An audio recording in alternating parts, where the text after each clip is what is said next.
A senior U.S. administration official says Iran nuclear negotiators are not looking for a long-term extension to talks that had an original deadline of June 30.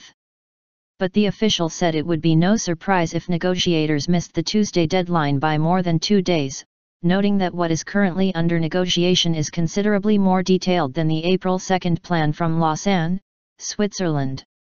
That set the parameters for a final agreement. The official commented in a Vienna briefing on Monday, the eve of the self-imposed deadline for a comprehensive agreement that would curb Tehran's ability to produce nuclear weapons in exchange for sanctions relief. This is staggeringly consequential for everybody, the official said. This is incredibly consequential for the national security of the United States. This is quite consequential for the national security of all of the P5+1 partners, the regions, the Middle East, the world, and for Iran, the official added.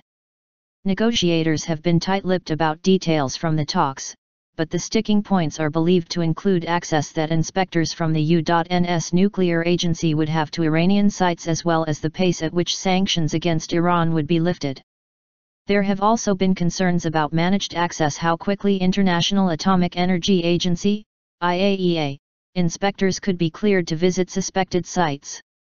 In Monday's briefing, the administration official said the world powers engaged in talks with Iran had added a procedure to the plan of action under discussion that would ensure IAEA inspectors would get managed access when they believed they needed it. U.S. Secretary of State John Kerry led the delegation that met with Yukiya Amano, the IAEA Director General.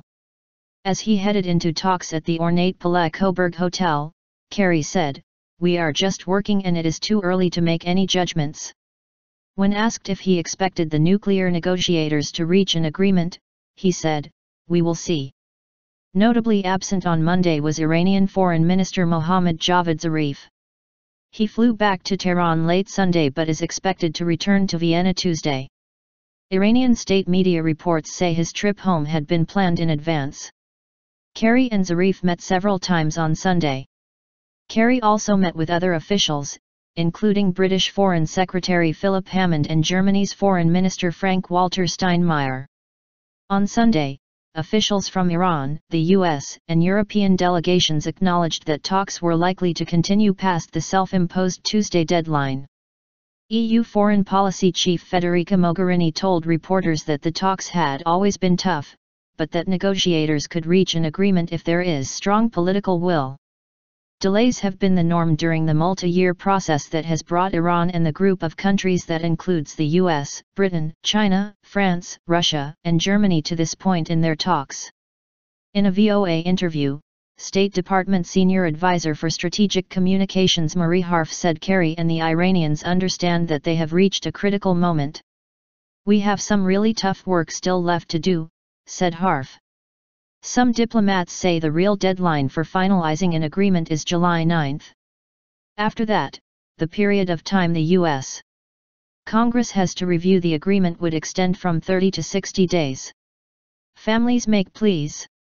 On the sidelines of the nuclear talks on Monday, family members of detained Iranian-American Amir Hikmaty made a passionate plea for his return, urging Kerry and Zarif to take up his plight during their talks.